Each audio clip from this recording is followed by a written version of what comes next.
What's up, everybody? Welcome to this episode of the Man Cave Podcast, brought to you by Hy-Vee and Toyson Ford. I'm Dan Casper, with you as always. We're talking some NFL playoffs.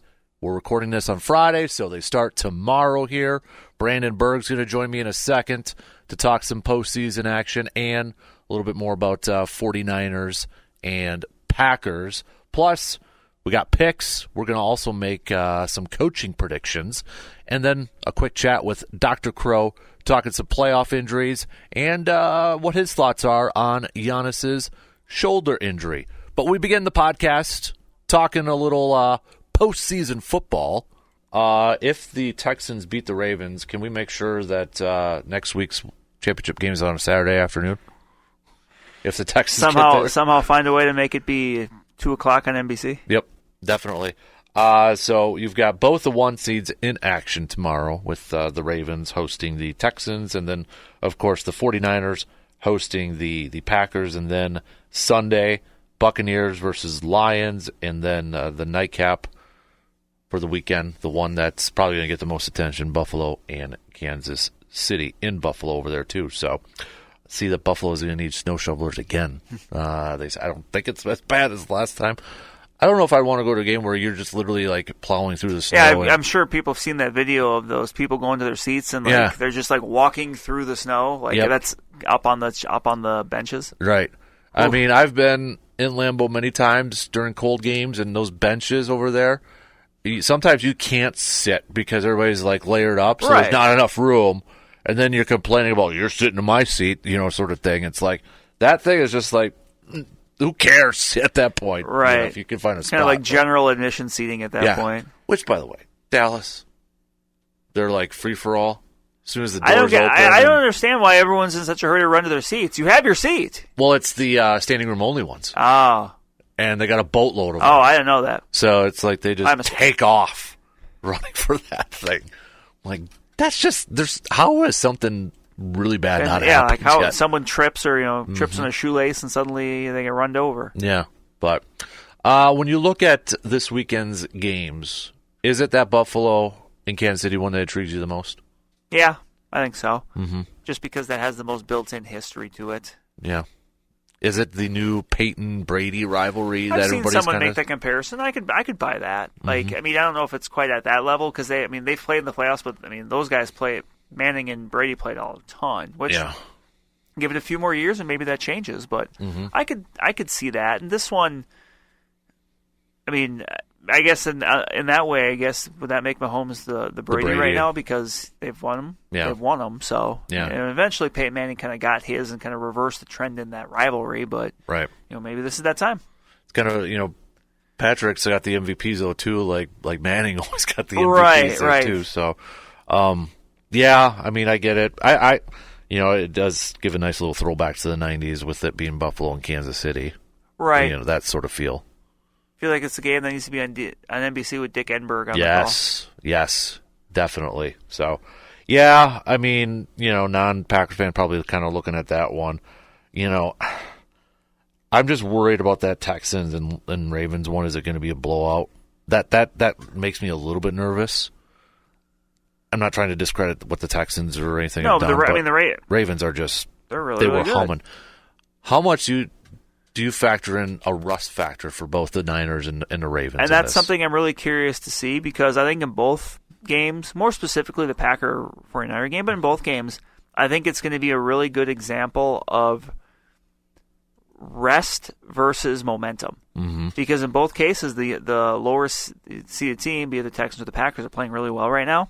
And they've had to. They've had to kind of come from behind to get in the playoffs and then score a road win last week. Versus the Ravens, who have had 2 weeks off. And the 49ers, their last game they played that was meaningful was Christmas. Yeah. And they got smoked by the Ravens. So I think it's going to be a very interesting test case. And we've seen examples of both over the years of a team in that spot struggle or a team in that spot just come out ready to go, come out refreshed. So we won't know, and we can form our narratives after Saturday's over, but it's going to be very interesting that you have both of those teams that are kind of in similar spots in those games. You're right, because, if there was clearly the right answer, everybody would be doing it the same way. Yeah, it doesn't always work one way or the other. Mm-hmm. I almost feel like, and I've got nothing to base this off of, nothing whatsoever. But for a younger team like Texans and Green Bay, it's almost better for them not to have that bye so they can just keep going with that momentum. I would say that it's definitely better for the veteran team because they probably know how to handle it a little bit better, especially a team like the 49ers that have kind of been in that spot at times. Ravens were a couple years ago when they did lose to the Titans in the divisional round, but maybe they learned a little bit from. And Harbaugh's been around for a while too. Right. But that's really what I'm looking for with those two Saturday games is, which team kind of which wins out. Mm-hmm. There was Brandon and I had a little chuckle about this during one of the breaks, but around the NFL Twitter has a headline. Apparently somebody asked Kyle Shanahan about this, but they are not changing their coin toss strategy because of Green Bay and Jordan Love. And what they did last week. Right. In Dallas. So that's a thing, I guess, right? I mean, that's here. My thing is, too, if you're the 49ers, it's kind of similar to Green Bay. If Green Bay is going to say, we want the ball, they win a toss, we want it right away. If you're the 49ers, though, too, if you're going to quote, if Kyle Shanahan is going to sit there and say, yeah, we're going to alter it, then that has the negative reaction, like you don't have confidence. Right, that's it. You've already gotten in their head then. Right. Like they're making you do what you don't want to do. Mm-hmm. Right. And it's a coin toss. Yeah, I'm not trying to downplay it, but it's you got a pretty solid defense. I don't think you're necessarily going to be worried about, oh, man, we got to get that offense out there right away. Right. So. But it was not that whoever asked that was not potentially the dumbest question of the week asked by the media. Yeah. And I say this as a member of the media. Not the national media, obviously, but mm-hmm. Did you see the video or the clip from I think it was Todd Bowles. Oh, the Elements playing in the Elements. Yes. Somebody asking Todd Bowles about playing in the Elements of Detroit. Detroit plays indoors. Mm-hmm. Yeah. So, and I'm sure that person felt really bad about it once they figured out, hey, you're playing indoors, it doesn't matter. Mm-hmm. But still, that's a rough way to start the week if you're that reporter. Mm-hmm. Yeah. How much do you think? Sometimes. With this Packers and 49ers game, there's so many similarities and connections, right? I mean, you've got the question out there that everybody kind of asks every year, depending on the games and such. Well, does so-and-so know so-and-so better? Do they know what they're doing? Do you know? Obviously, LaFleur worked a lot of years under Shanahan as a Shanahan disciple. Was his quarterback's coach in a couple spots and that sort of stuff. Does that fact, when I see this game, and you can see the similarities with the offenses, right? Motion, misdirection, early play action. Yep, formations where multiple plays can come out of it. There's that.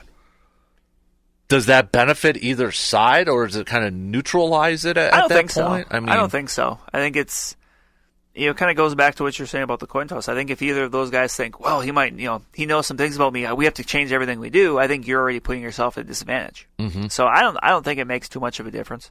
If one thing maybe is it help maybe the team's defenses because they practice against similar stuff already, so they're kind of there because I mean they're not running the exact same plays. The 49ers, whatever they run, doesn't necessarily mean Green Bay might have similar ones or ones like that, but the playbook isn't the exact same over there. I would have to imagine each team's going to come out with a few different things to try to catch them off guard. A few wrinkles over there. But, I guess I don't necessarily buy into that whole, he knows what he's going to do and all that. I know there was that clip from a few years ago, I think it was the NFC Championship game, with the 49ers and the Packers, where Shanahan's on the sidelines talking to that official, saying, watch him, he's going to hold him. He's going to run an out route, and he's going to hold him. Like our guy, George Kittle's going to run an out route, and that defender's going to hold. And he did exactly that. I don't think that was because play call. I think it's a lot of scouting. Yeah, that's more scouting. Because remember, that would have been back when McCarthy was there. No, it was first year of LaFleur. Oh, it was the first year of LaFleur. So it was. Oh, so it was that first NFC Championship game in San Francisco.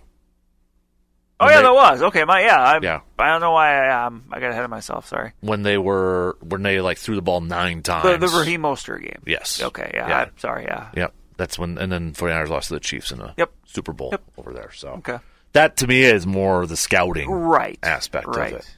So, the one thing that does, when I look at this game, and speaking of that running game too, last week was the question, would McCarthy stick with the running game? Because we've seen instances where not. To me, this one's like the complete opposite. Shanahan would have no problem running the ball 50, 55 times. Right. If he could get away with it. This is one where now you're at the point of the year where you can lean on Christian McCaffrey. Mm-hmm. Like you don't feel bad if you have to give him 25 carries and then throw him 6 passes. Right. We've been victims of that. We've seen that before, and he's even been on record talking about how much he would just rather run the ball.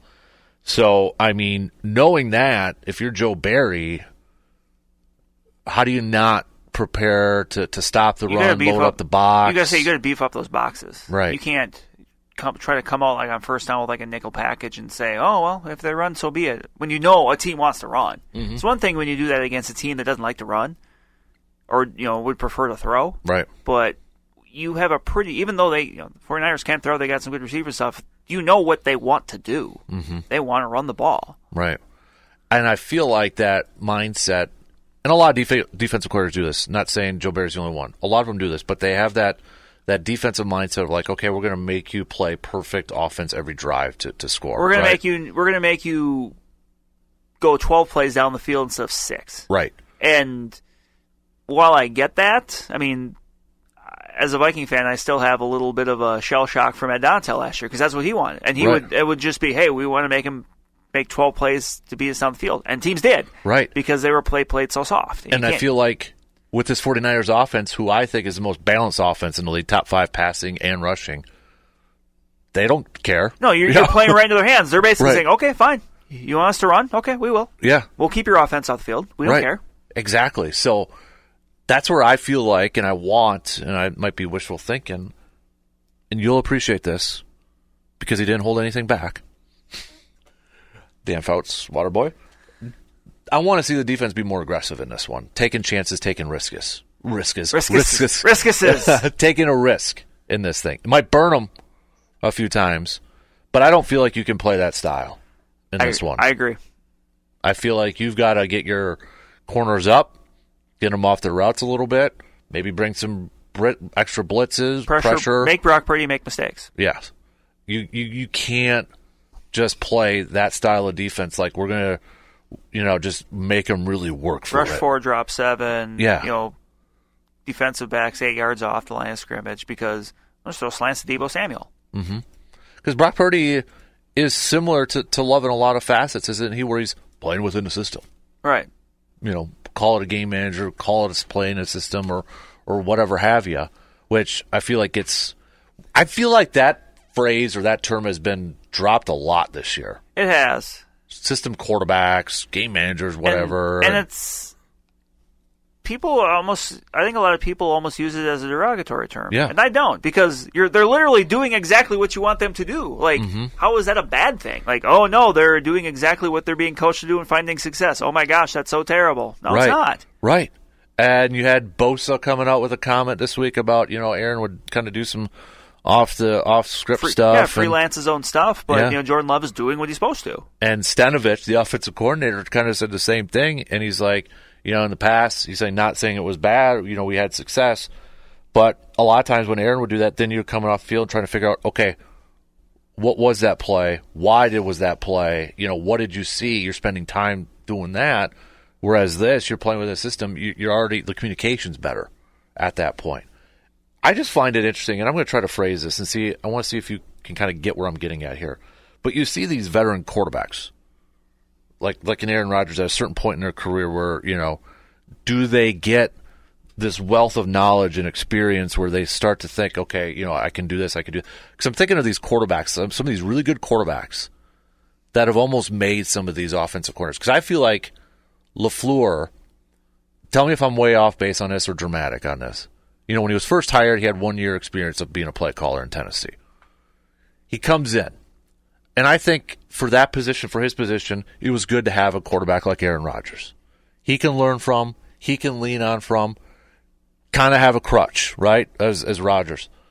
But it almost felt like these last few, when Green Bay was ready to make the move for Jordan Love, it wasn't just because Jordan Love was ready, but Matt LaFleur might have been ready too, in terms of the play calling experience. Not to get too dramatic, but you know kind of what I'm getting at it there? Because I feel like when you look at some of these, it's not for everybody, but these veteran quarterbacks, these very knowledgeable quarterbacks, and I think about their offensive coordinators, and when they get success or get a head coaching job, they tend to maybe not have great careers. Adam Gase. That was literally with Peyton Manning. That was literally what I was thinking. How many jobs did Adam Gase get because he was the offensive coordinator for Peyton Manning? Right. Nathaniel Hackett. You're looking at a guy, and I'm not throwing you under the bus for this, but Byron Leftwich. Yeah. With Tom Brady for that year. Yeah, when I was in on Byron Leftwich. A lot of people as being a head coach a couple years ago when the Vikings needed one. And I don't think he's anywhere right now. I don't know what he's doing. Yeah. You have these veteran, and so it's like, okay, are they doing what the veterans doing? Are they actually, incorporating their own off? You know what I'm trying to get at? Yes. A little bit there. Like to me, it's kind of fascinating to look at because I almost feel like since we're in this head coaching cycle, hiring cycle here too, for offensive coordinators, it almost feels like that they're for them to become successful head coaches, would it be a little bit harder in some instances because do you look at the quarterback situations where they came from as an offensive coordinator, whereas if you're a defense coordinator, you mostly got the whole unit. You got some great players. Yeah, but it doesn't. It's not like it always starts with the inside linebacker. Right, exactly. Whereas, again, Adam Gase had Peyton Manning. He's had 2 shots at being a head coach, and it was awful. Yes, it was not good. And you look at some of these other guys, and it's like, okay, is it because of their system, or is it because was it their quarterback? That's why, I was thinking about this the other day with like LaFleur, and I think we all know like. His offense, we're seeing something different. It's his offense that we want to see. But maybe, and I know at that hire, a lot of people didn't like it. Like, okay, he doesn't have a lot of experience. It really, now when you look back at it, I get it. Hindsight's 20/20. But was it for the growth? We're bringing in a young head coach that we see a lot of potential with. Something that we could maybe see something really cool down the line. We're going to pair him with that veteran quarterback. So he gains that experience. Had great success right away going to NFC Championship games. But then not only did it feel like that they were ready, that Jordan Love was ready, but maybe Matt LaFleur was ready then. I can see that. Be a little more, take the reins a little bit more. I can see that. That makes sense? I think so. I'm trying to process it as I'm trying to say it out there, sort of thing. But it's just, and it's not to say not every offense. I mean, could we say Josh McDaniels as an example too of that offensive coordinator? Yeah, he worked really well with Brady. Right. But obviously it didn't work so well for him when he got his chance, to be a head coach. And that's where it's going to be, I think, seeing some of these young quarterbacks who are having success. What was it like in 10 years? Are they still playing within that system? Because I feel like Drew Brees did. I feel like Patrick Mahomes is under Andy Reid. I feel like those guys are playing. They're great quarterbacks, and they can do a little off-script stuff, and they may have a little bit more freedom. But I feel like they're still playing within the confines of the offense. I feel like Drew Brees did that under Sean Payton throughout his entire career, and Patrick Mahomes is. But I think it'd be an interesting case study to see some of these younger veterans if they start having, or younger guys if they start having success, like an Aaron Rodgers, success within the offense. But then does it get like, well, no, we should do it this way, that sort of stuff. Mm-hmm. I think it's different for everybody, but kind of interesting in that point too, because I think we'd all agree. Peyton Manning's offenses were predicated on what Peyton Manning wanted to do. Right, because he was synonymous with audibling at the line and changing things. Omaha, yada, yada, yada. Yep. Seeing what the defense was and then adjusting it to that sort of thing. So, I don't know. I was thinking about that the other day. I was getting a little philosophical. Time to make some picks and predicts brought to you by the Elbow Room. Reminder for tomorrow's game. Over at the Elbow Room, there will be drink specials going on, free shots for every person in the bar for a Green Bay touchdown. So if it's like last week, get prepared and maybe have a driver. So, but that's tomorrow at the Elbow Room during the game, San Fran, Green Bay. Again, drink specials going on, and free shots for every person who is in the bar when Green Bay scores a touchdown. So, looking for somewhere maybe to catch that game? Think of the Elbow Room over by Banbury Place there. Do you want to do the coaches or the games first? Don't matter. Let's do the coaches first. How about that? We'll do coaches first. That way it gives less time for people to give me crap about my potential Packers pick. So, we know the Patriots opening already. Let's go with the Washington Commanders first, Brandon. Who do you think is going to be the next Washington Commanders head coach?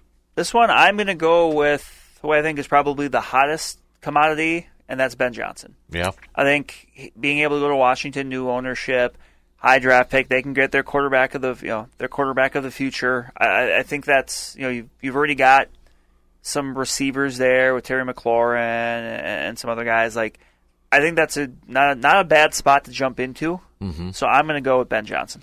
They got their new general manager, Adam Peters, who comes over from the San Francisco 49ers. He was the assistant general manager over there. So do you potentially look at somebody from that 49er staff that would follow him over there? However, apparently there is a little bit of a there was a report that Ben Johnson, Peters maybe have a little bit of a connection, but they don't have an immediate connection according to some of the stuff out there, because that was first thought out there that there was some sort of connection, but apparently there isn't. The other person I thought of, maybe Bobby Slowick, came from the 49ers, Houston, over there. But I'll tell you what, I agree with you. I'm going with Ben Johnson. I know last year he turned out Carolina. Carolina loves them some Ben Johnson, it sounds like, even last year and this year.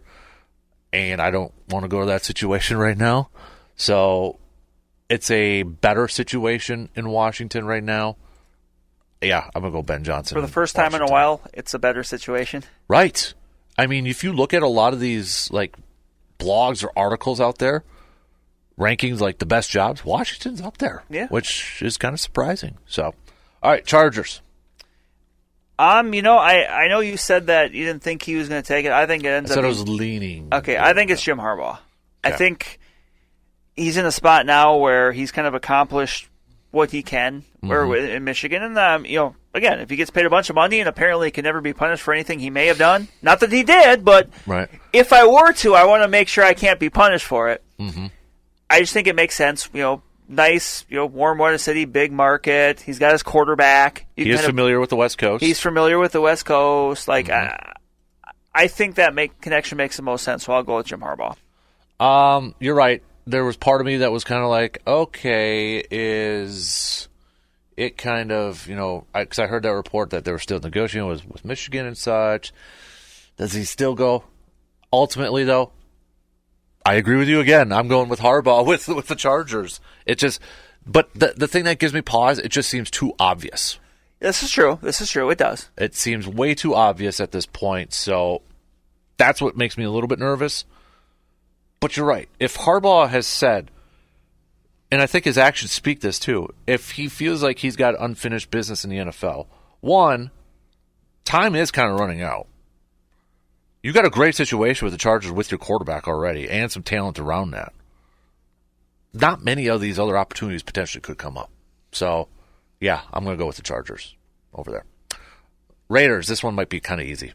I think we're going to be the same one. I'm going to go Antonio Pierce. I don't think Mark Davis makes the same mistake again. Yep. I think he goes with the interim coach that everybody liked, and he wants to keep Max Crosby. So, yeah, I'm going to agree with you. I think the Max Crosby thing was kind of the nail that maybe shut that coffin, if you will, or shut that door over there. It's not the flashy pick that he likes, but no. But how many times has the flashy pick burned him? Right. Go with the one your team wants. Yep. I know there has been some talk about Harbaugh with the Raiders and such, but I go with your team. Otherwise, if you don't, then you got to bring in a coach where it's going to be a complete rebuild because guys are going to want out. Right. So, yeah, I agree with you. Falcons. Another one, I think, the obvious one, I think, is Bill Belichick. getting the second interview, him and Arthur Blank getting all buddy-buddy. Yep. I think Belichick goes there to get the record. I can't believe I'm saying this, but again, I agree with you. Hey, knock it off. We're gonna be different here at some point. If these reports are true, the writing's on the wall, isn't it? And it sure seems like this is the only one Belichick has been interviewing with. And if it was the first meeting, just Arthur Blank and Belichick, now you're involving the general managers and such, it's progressed to another step. So, yeah, I think he's going to, and it's going to look really weird. Yes, it is. It's going to look really weird. Yes, it is. Let's go with Seattle. Are we going to go 5 for 5 here? I don't know. Because it wasn't a great one last week, but I think Dan Quinn. Okay. I don't think last week obviously was not maybe great for his candidacy, but I think the connection there, I think he comes back. I'm going to go Dan Quinn. So this is, remember, John Schneider's first shot at hiring a head coach. Because when he got hired as general manager over there, Pete Carroll was already in place. So this is for as long as John Schneider has been there and has been a really good general manager when he went from Green Bay over there, this is the first time he is hiring a coach. I am not going Dan Quinn. I'm not going Dan Quinn on this one. I'm not confident in this pick because part of me almost feels like that would Schneider go offensive? He's got 3 receivers to work with, an offensive-minded head coach, an up-and-coming first-time head coach. I don't think so. Again, I'm a little hesitant on that. The one connection, I mean, Bobby Slowick grew up in Green Bay. Does he have a connection with John Schneider? You're kind of wondering that over there, but I'm going Vrabel. I'm going to go Mike Vrabel over there. I'm not 100% confident in that, though, because I don't know if John Schneider wants a retread.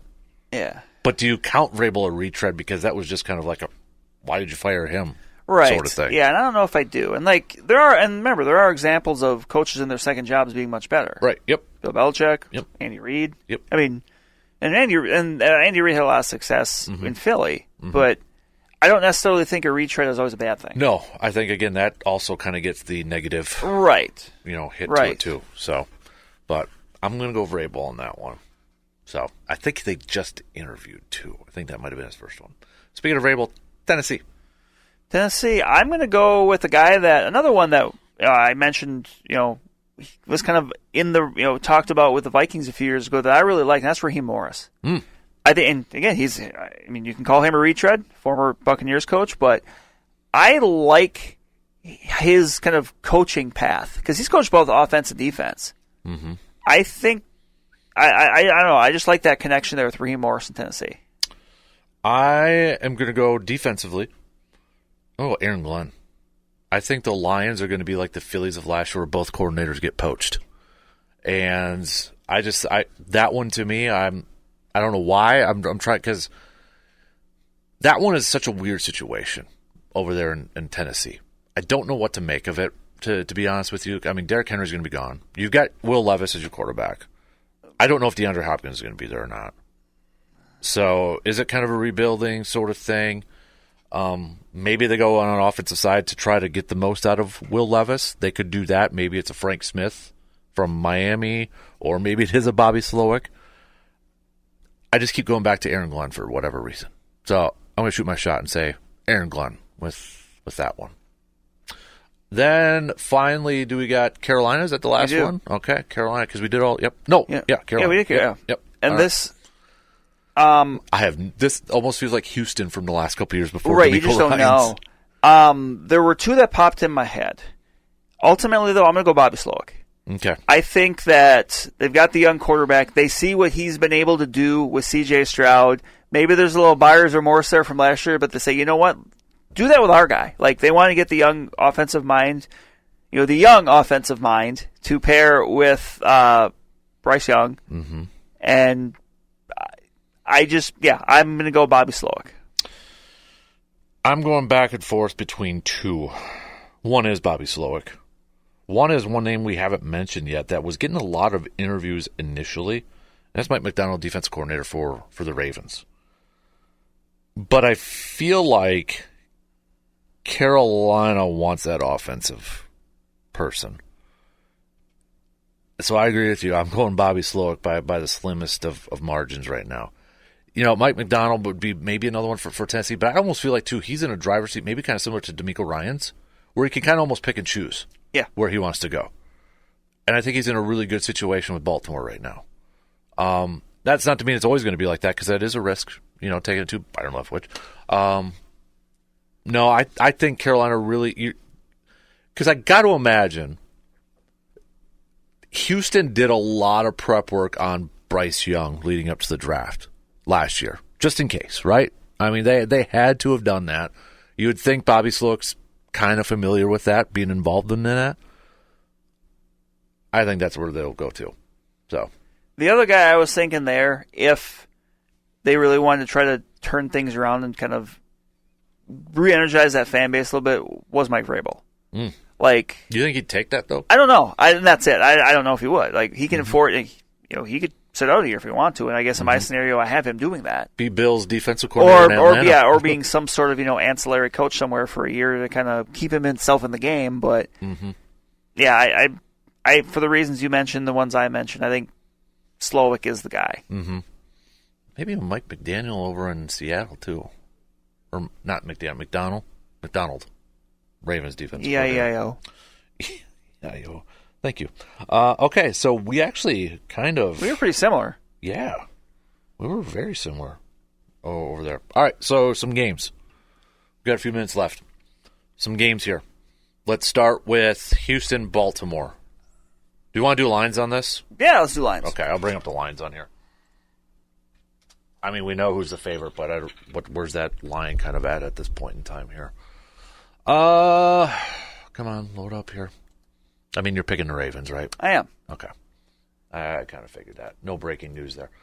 The line currently is 9.5. I will take Baltimore to cover. I'll say they win by like 13. Okay. So maybe like a 27-13 Baltimore. I think Baltimore wins. I'm going to go 30-13. I'll go 30-13 with that one. Your price is right, me. You're just I know. A couple up. We're going to skip this one for the last one. How about Tampa Bay versus Detroit? I think Tampa Bay has a better shot in this than maybe some people are giving them. But ultimately, I do think Detroit. I think that playing at home in that environment, I think it's going to be tough, a little bit tougher on that Tampa Bay offense. Even though I do think the Tampa Bay offense is going to move the ball. That last week, I think they showed against the Rams, like that defense still is not. I think eventually that defense or that defensive issues they have bites them. But I don't think it's quite yet. So I'm going to take Detroit. What's the line? 6.5. But I will take Detroit, but I say Tampa Bay covers. Okay. I'll take like a 27-23. I just don't know what version of Tampa Bay is going to show up. Right. And I remember at the beginning of the year we talked about this Tampa Bay team. Like, they got players still. Yeah. And it was just we didn't know what Baker Mayfield was going to do. Turns out Baker Mayfield just shouldn't have been, or he shouldn't have been out there playing when he was hurt. Right. Because that's the mistake he made. Or he did it because he was whatever it was, whatever the scenario was, didn't work. Right. Todd Bowles is going to blitz the crap out of Jared Goff. Jared Goff, that's kind of his issues over there. I'll go Lions, but they don't cover. Like 23-20. I'll go that way. I agree with you. I think it could be sneaky good. Sneaky close. Really quickly here, let's go to Buffalo, Kansas City. This line is at 3 for Buffalo, so, I mean, it's even. I will take Buffalo, and I think it's a push. Okay. I think this Buffalo wins by 3. I think this is the one where they break through. I think Buffalo wins too, and it's a close one. I'm going to say Buffalo covers, though. It's going to be like 4 or 5, some weird number like that. And then San Francisco and Green Bay, that line is also 9.5. I'm going to pick Green Bay. Oh, what? Yep. Oh, you sorry son of a. I like the way they're playing, and as I mentioned, I don't know earlier, if this is the kiss of death or not know. necessarily. Because I remember the year the Packers played the Buccaneers in the NFC title game, I picked Tampa Bay. Yeah. But I like the way they're playing, and I think the things they did against Dallas, some of those things they could do against San Francisco. Wow. I should have went first. I stole your buzz. Oh my god. So I'll take Green Bay like 27-24. Wow. Anders Carlson with the game winner. I never said that. They're going to score 4 touchdowns. He'll miss an extra point. I'm going to go 30. I'll go 30. 30-20 San Francisco. Why do I believe in the Green Bay Packers and you don't? You know what? Dallas looked like they overlooked Green Bay. 49ers aren't going to do that. I wouldn't be surprised if Green Bay squeaks it out. I mean, a little bit of me would be surprised. Come on, it's San Francisco. A little bit of me would be a surprise at least. But, hey, I picked against them last week. I'm superstitious, so that's why I'm doing it. Yeah, but now you acknowledge that you're... Don't mess with my head. You acknowledge the juju. Don't mess with my head. I'll go get my Jobu and, figure that all out. Get your rum. Yep. Going to take a quick break, and we're going to catch up with Dr. Austin Crowe, Chippewa Valley Orthopedics and Sports Medicine, playoff injuries, and his thoughts on Giannis's shoulder injury. Good stuff coming up here after these quick words. It's that time of year where we may be stuck indoors for a bit, so you need to make sure your pantries, fridge, and freezers are fully stocked. How do you do that while also saving some money? Easy. Just shop at Hy-Vee in Eau Claire. Whether it's stocking the pantry with soups or dried goods, or loading up the deep freezer with pizzas and frozen foods, Hy-Vee has the best selection to help keep you stocked during the winter months. And with their Hy-Vee perks, you'll save money at the register and the gas pump. Stock up on your favorite grocery items and save money with Hy-Vee in Eau Claire. Winter is here in the Chippewa Valley, which means it's even more important to make sure you have a good vehicle to hit the winter roads of Wisconsin. Need that vehicle for this winter season? Look no further than Toyson Ford in Chippewa Falls. Whether it's a car, truck, or SUV from their new or used inventory, Toyson Ford has the vehicle you're looking for. Making sure you have a good, proper working vehicle is incredibly important this winter season, and Toyson Ford knows that. Just give them a visit today at 1000 Chippewa Crossing Boulevard and visit ToysonFord.com.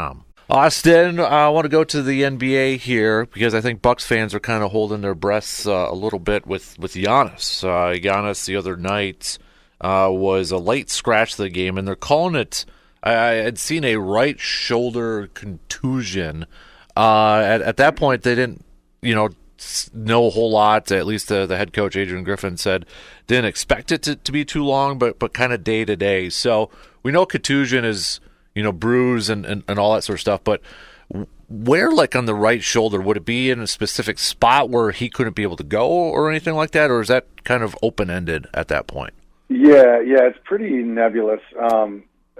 Contusions, we obviously can get them anywhere, right? Anytime you have an impact or blow to any part of your body, you can get a contusion, which is AKA a bruise. And obviously when you first hear that, people are like, well, a bruise, that's not much.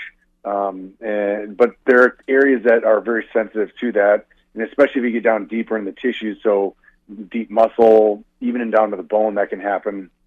So I think long-term wouldn't have a big concern for it, but certainly can be something that could bother him. And obviously, if it's going to affect your shot or dribble, rebounding abilities, all those kind of things, just because the ability to move the arm effectively.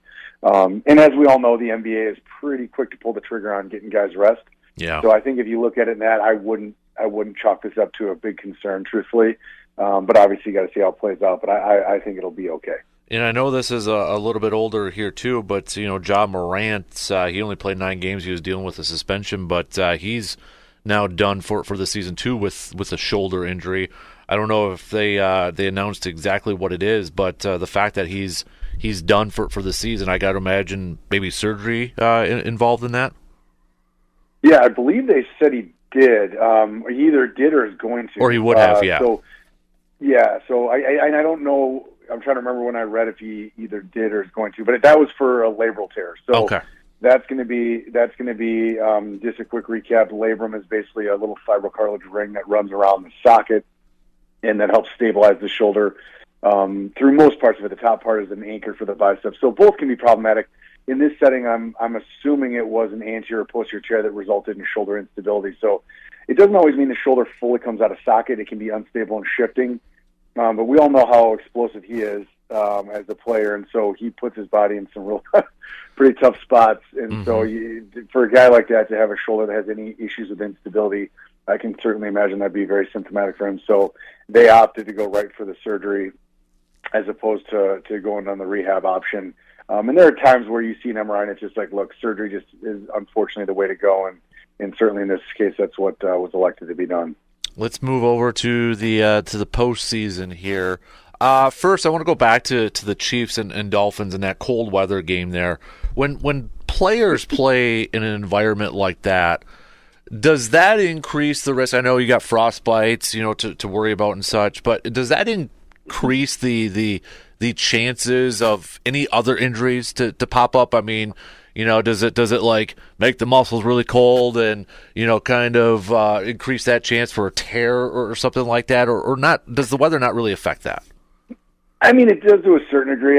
Those guys are doing their best to stay warm on the sidelines, literally and figuratively, as far as staying warmed up, doing drills and staying loose and limber. But I think the biggest concern would be an increase in soft tissue injuries. So going to be hamstring, calf, things like that, where you just kind of tighten up from being cold in the sidelines. But again, these guys aren't just like, sitting down and not moving for 15 minutes while the offense or defense, vice versa, is out there. So I think that'd be the one thing. As far as like ligament or bony injuries, nothing like that. Obviously, even equipment can get brittle. We saw Mahomes' helmet just shatter, which was a pretty head-scratching thing. I mean, not that it happened, but they didn't stop play immediately. I mean, there's people, there's officials that were watching from cameras. Everyone saw he had a broken helmet. I cannot believe they let him keep playing. I know it was only one play, maybe one or two plays, but still, I was like, how are they not stopping this? Literally a shattered helmet. It was something else. Do you, by chance, I don't know if you know this, do you by chance know, like, if somebody goes in for a concussion evaluation in an NFL game, what that test is like or how quick that test is? It's variable. So that is. So we do some concussion work. When I was in my fellowship, we assess athletes on the sidelines, and there's some things it's called SCAT assessments, and there's a couple different tests that we use for basically on-field. But really, it really is an initial like cursory assessment to say, is there a sign of something bigger? And more or less, that's a screening test. So if those are positive, then you shut the athlete down, and then you do more intensive testing. So it's an initial survey exam. They're not able to do, like full diagnostics on the sidelines, and certainly like MRIs, EEGs, anything like that. But you're trying to basically catch something significant. And honestly, the threshold is supposed to be very, very low. I mean, they're supposed to say, look, if there's any signs of concussion, you're shut down. Obviously, there's been plays recently. I mean, Stafford comes to mind where he was laying there and, in slow-mo, you kind of see him roll his eyes, and I think that caught a lot of attention to social media, and whether that was real or not. I mean, if he comes off and exhibits zero signs of a concussion, they do. And the real challenge is these are professional athletes, and 9 times out of 10, they're going to say, I want to get back out there. And if they're not exhibiting signs, then they're not. But nowadays, the NFL has multiple levels of assessment. They have, again, I don't know if they're like in a booth in New York or something, they're watching on TV, and I believe it's athletic trainers and maybe even a neurologist or neurosurgeon that does assessments, and then every team also on the sidelines has one. One of my friends used to be the neurosurgeon for the Denver Broncos, and so he would do the concussion assessments on the sidelines. So those basically are supposed to be 2 steps that prevent this from happening. But I think, again, we also live in a day and age where people are micro-dissecting TV film, and if they see a guy twitch one thing funny, like, look, that's a concussion. And that doesn't necessarily mean that, but it is not like a torn ACL where you can MRI and it's a black and white yes or no. I mean, concussions are still not fully understood, and it's very difficult to detect subtle ones, and we don't even know the full danger of the subtle ones versus, obviously, if someone's unconscious on the field, posturing, like Tua did a couple seasons ago. I mean, that's obviously going to raise everyone's eyebrows. Right. But there's this middle ground, and even on the real mild end, I mean, we think that maybe multiple mild concussions are just as significant as big ones. But again, it's still stuff that's not fully understood. So it's a hot button topic, absolutely, and I think will continue to be so for the foreseeable future. Absolutely. One player that potentially could come back and play this weekend, Mark Andrews, the tight end for the Ravens. So a little flashback. Back in middle of November, he was it was a drop tackle where he severely injured his left ankle, and at that point there was a lot of talk that he'd be done for the season. Ravens kind of left that door open. And now there's a chance that he could return. He's been practicing. And I read this on ESPN. I know we mentioned this before, but apparently he brought a hyperbaric oxygen chamber into his house to use over there. So I don't know if you heard. I tried looking it up quickly, like exactly what injury he suffered, but they're just saying it was a left ankle injury. I think, I can picture the video right now of that drop tackle. It didn't look good or anything like that. But, how effective could he be just a couple months after that injury, do you think? Yeah, I mean, so he almost certainly had either a Mason-Move injury, which we've touched on in the past. That's like a severe high ankle sprain. Like it's where there's complete disruption of those ligaments. It's a specific pattern, but a lot of times it's that where the foot gets stuck in the ground, and then there's a real hard rotation. Obviously, the drop tackle adds not only the person who's getting injured, but the person tackling. That's like to double the weight and the momentum that goes into it. So they certainly look really bad, and they are.